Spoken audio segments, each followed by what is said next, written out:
Hey,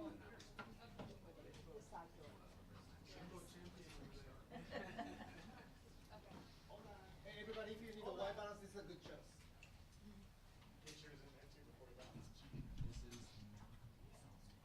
Hold on, I got one more light coming up. One more light coming up? Okay. Okay. This is it? Okay, good. Yep. I need it too. Okay. Thank you. Everyone good? Thank you. Okay.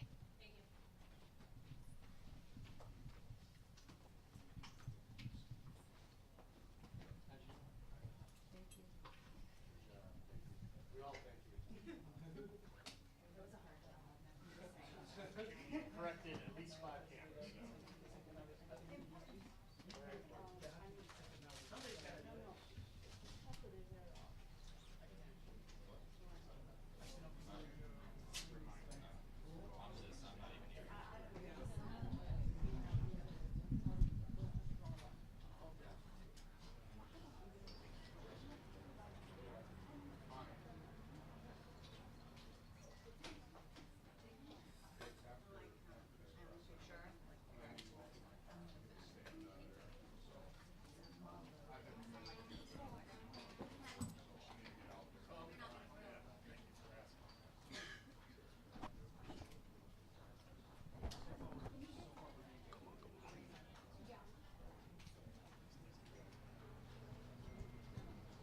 Pardon me. Pardon me.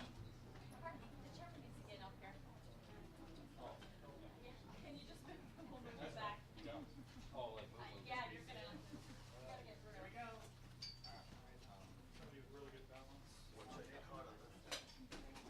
Feels good, dude. I have no That's okay. Sorry.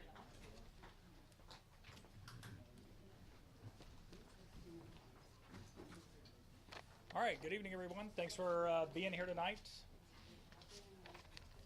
Is everyone okay? Good. All right, my name is Fields Mosley. I'm the communications director here. This is Chairman Bill Gates, Chairman of the Board of Supervisors. And the Board of Supervisors, by statute and agreement with the recorder, they are in charge of Election Day operations. I think most of you know that, but for those of you out of town, that's probably helpful to know. So anyway, the chairman's been here all night. He's talked to a lot of you already, so I'll let him go ahead and take it away, and then we'll answer some questions. Great. Thank you so much, Fields. Thanks to everyone for being here. And first of all, I just want to say thank you to the 3,000 temporary workers, all of our permanent workers, so many people who worked today to make this a very successful day. That we had a lot of stuff thrown at us, and these folks here did just an incredible job. So I want to make sure that everybody knows that. And I want to thank all the voters who came out today. Again, and dealt with some challenges. And I want to start right off by saying, again, we apologize to those voters who were inconvenienced by some of the things that occurred today, but we feel very confident that every voter had the opportunity who showed up with ID, every voter had the opportunity to vote and have their vote counted. So that is extremely important to all of us, that no one was disenfranchised today. Giving you a few numbers, we've had up to this point about 245,000 people who have voted in person, and we do have several locations out there where people were in line, the voters were in line at 7 p.m., so they're still waiting in line to vote. So that number will go even higher. We also have many people that dropped off their early ballots today at one of our vote centers. We don't have those figures at this point, but once we do, that's something that we will be in a position to report. But I want to set some expectations, and I want everyone to be patient this evening. As you know, everyone's been voting out in vote centers today. Again, some of those vote centers are still active. People are voting. The workers out in those vote centers will not be in a position to start to break down everything out there until the voting has been completed. And then those memory drives are going to be brought in by bipartisan groups in here, okay? So as we have been announcing all week, we will have our first drop of ballots. The first vote tallies will be reported at approximately 8 p.m. Those are going to be early ballot reports. These are early ballots that we received as of Friday. Everything we had received before last Friday. So there will be a significant number of votes that will be reported at that time. Then the next time you see numbers, those are going to be numbers of the votes that, again, these are people who went in to the vote centers today and voted via the tabulator. We don't have exact times on that, but maybe roughly, every hour and a half or so going through the evening and then into the early morning. So again, I want people to be prepared for that. Hopefully finishing up all of those, reporting all of the in-person votes today that people voted through one of these tabulators in the wee hours, 2 or 3 in the morning. Then tomorrow morning, we'll be doing a few things. First of all, we're going to get those ballots that went in here to box number 3. And those ballots, we'll be looking at those, making sure there isn't any adjudication that needs to take place, and then we will begin tabulating those box 3 votes tomorrow morning. And then also all of those ballots, the early ballots that have come in, certainly came in today. We will have Recorder Richard's team going through all of that signature verification and everything that needs to be done. Again, this is a team here, and that's how we operate as a team. We have some separate statutory responsibilities, but we have worked as an entire team. And even Eddie Cook, our county assessor, is here. So that's the way that we work here at Maricopa County. So again, as I've told some of you today, we anticipate about 95 to 99% of the ballots will be counted by this Friday. So again, we've asked for people's patience. People should not be expecting final results. There are still many, many ballots to be counted even after today. But we ask for everyone's patience in the process. We thank all of the campaigns up to this point for their professionalism. We assume that we're going to continue to see that through the next few days. And with that, I'd be happy to take any questions. Yes? Who's in charge of testing that equipment that had issues today? Yeah, so testing of the equipment, again, this is the team here that does that. With the ballot, with the printers, this is something that we tested. We did not obviously anticipate these problems. We saw these we used all the same materials, the same sort of variables in the primary. We didn't have issues with them. Additionally, used these printers throughout early voting. So again, this was a surprise, but I have to give huge props to our tech team and to our poll workers who were able to identify the problem early in the afternoon, and by right before the polls closed, we had nearly every single vote location was back fully operational. So it was really amazing work that the team did, and again, we do apologize to those who've been inconvenienced today. Under which branch? Yeah, so again, I mean, those ballot printers, those are used, they're actually used on both sides. They're used both in early voting and they're used for day of. So that's a joint responsibility. Yes? Bill, when it comes to later on this week, are you expecting more lawsuits to be filed? There was one filed earlier today to try to keep some of the polling locations open longer. Do you expect more lawsuits? Yeah, I don't know what will be done on that front. We certainly know that elections have become more litigious over the past few years. I would not be surprised to see any lawsuits. And if we see those lawsuits, we're certainly staffed up as a county to address those, to provide the courts with the information that they need. And I appreciate all the work that both the attorneys from the Maricopa County Attorney's Office provided in the lawsuit, the hearing that just ended, in addition to all the lawyers who participated. We at the Board of Supervisors and Recorder Richard, we've never had a problem with folks going to court to address concerns that they have. We've just always asked that once that process has completed, that everyone will respect the results and allow this democratic republic to continue to operate. Yes? How many sites still have voters waiting in line? And then separately, there's a huge police presence out there. What are we expecting tonight? Yeah, so I'm not sure on the exact number. I know we have a few, a handful, maybe a little bit more, maybe 2 handfuls of locations that still have people in line. Again, as long as they got in line at 7 p.m., they're going to have that opportunity to vote. Again, with respect to any presence that we do have outside, this was some of the things that Sheriff Penzone has been discussing. Unfortunately, in 2020, we saw folks come here and get very close to the building, getting a little raucous and things like that. And we just want to make sure that all the workers who are working so hard, frankly, all of you who are here are protected from any efforts. We have no specific reasons to think that there'll be problems down here this evening, but we want to make sure that everything is protected like Sheriff Penzone protect these votes like gold bars. Yes. By the time the polls closed, were you guys able to fix the problems at all 60 voting centers that were impacted? Yeah, I'm not sure. Do we have that? I believe so. I believe that that's accurate. I know that in the last hour or so we were down to just like 5, and I think all of those issues were cleared up. And I got to tell you, that was really a remarkable effort for folks. We had a lot of experts looking at this. People were puzzled trying to figure out what went on. But to get that fixed and then to give all of those people the opportunity to actually vote through the tabulator, we were very excited to be able to do that. We confirmed it's all. Okay, we confirmed it was all of them. And, Yeah. and sorry, to Rachel's question earlier, we can find out what the line situation is for you. You know, we have it on a big board back there. Yeah, we can get that. I just don't have those all right. Why don't we in my go to brain at Sasha this over here on point. this side? Okay, great, and, yeah. So we'll take her question, then we'll keep moving around. Hey, everyone. Sasha. I'm wondering if we have a count on the number of provisional ballots cast today, and then I'm curious about how that compares with previous elections and kind of what our expectations were for those provisional numbers. Essentially trying to get a sense early on, when I know it's hard to get a sense of how many people had to cast provisionals today, just because of these issues that we encountered. Yeah, well, first of all, I don't have that number, but we can get the provisional number. But just because they're provisional numbers doesn't mean that they're all related, or even a majority are related to the issue with the tabulator.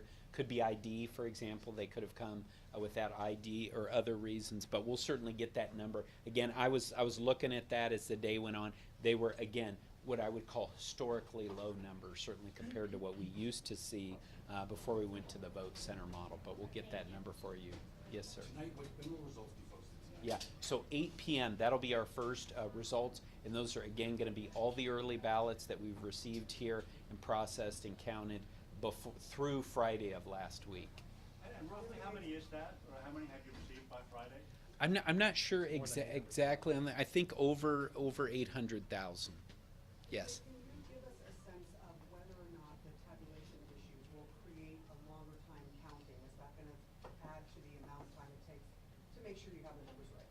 Yeah, so really what it does is it kind of shifts. And again, we don't know how many ballots have been placed here in box number 3. But these, if all of those ballots would have gone through the tabulator, they would have all been counted. All the day of votes would have been counted by about 2 or 3 in the morning.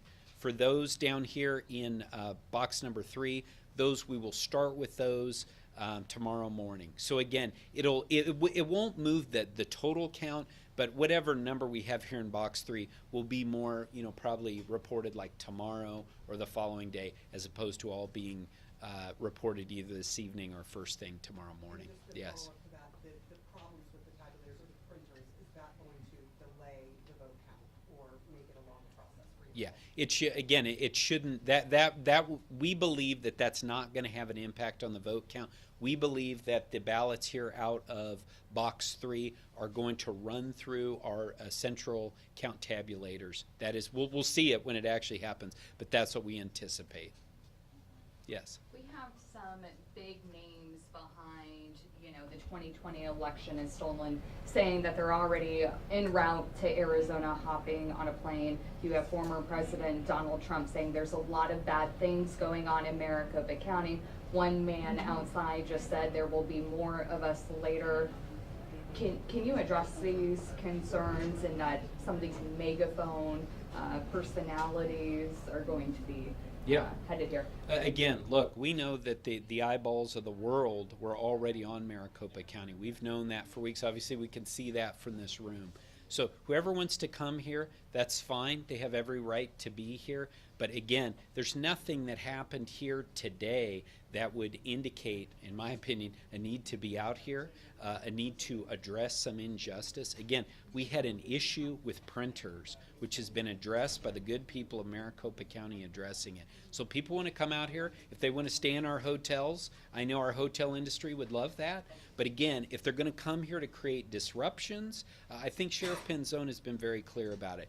they're welcome, but we would ask that they handle themselves in a professional, civil way. That's the way we handle things in Maricopa County. Problem is, we've had a lot of people from outside of Maricopa County trying to tell us how to handle things, trying to tell us how we run elections, and I think we know how to do that. I think people have shown incredible patience today, dealing with some challenges, but again, whoever wants to come, they can come. So since it's printer issues, you know, back in 2020, it led to a full audit with the cyber ninjas. Would printer issues lead to calls for audits?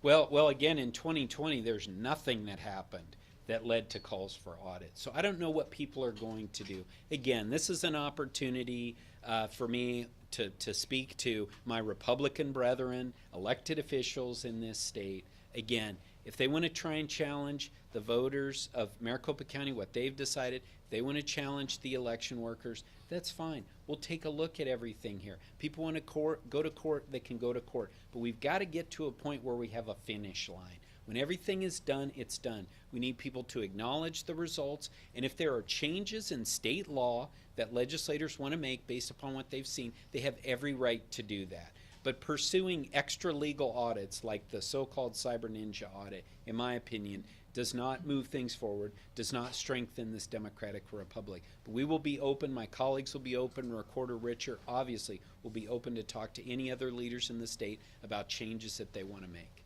Let's take 2 more questions, if anybody has them. What Maybe we time answer them.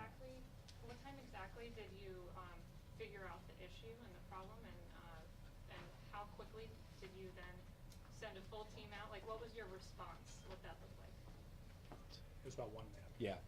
What's it, about 1 in the About 1 afternoon.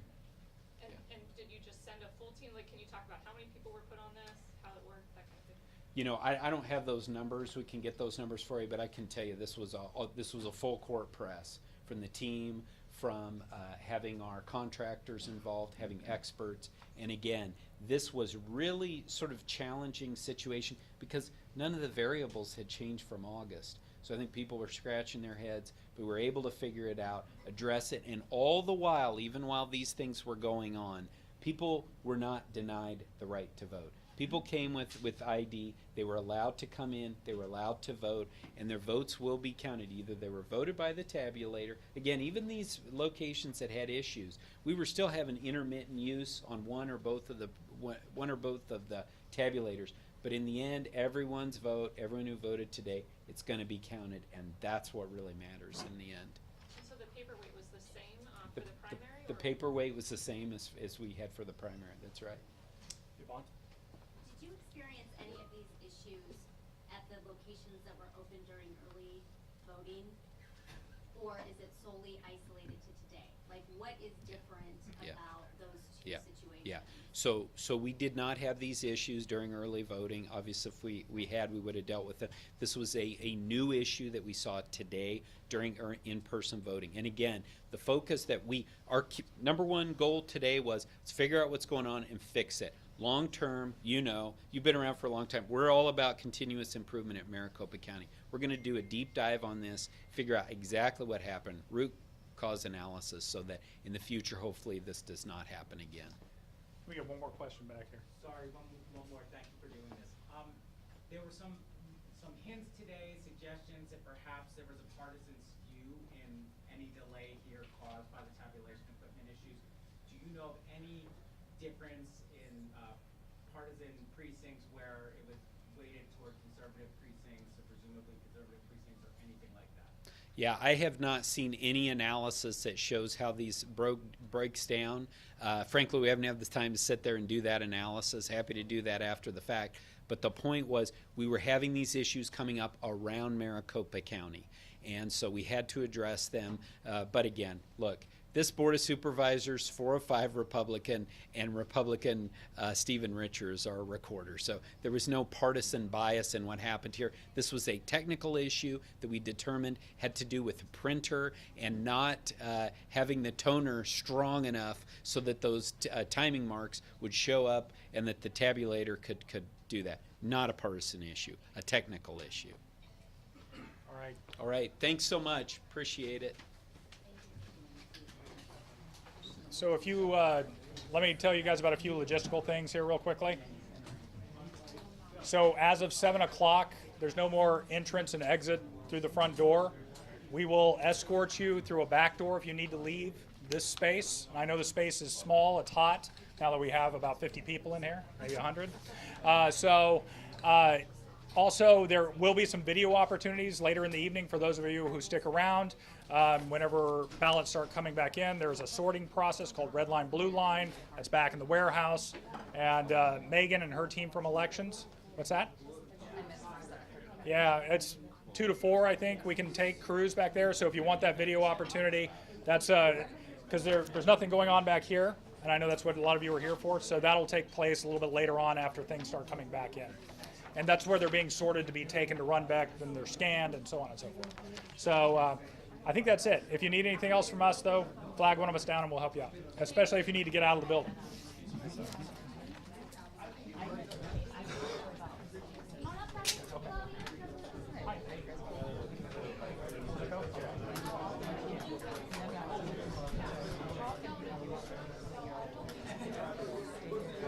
I should have told everybody we're not going to do it again. I think we're done.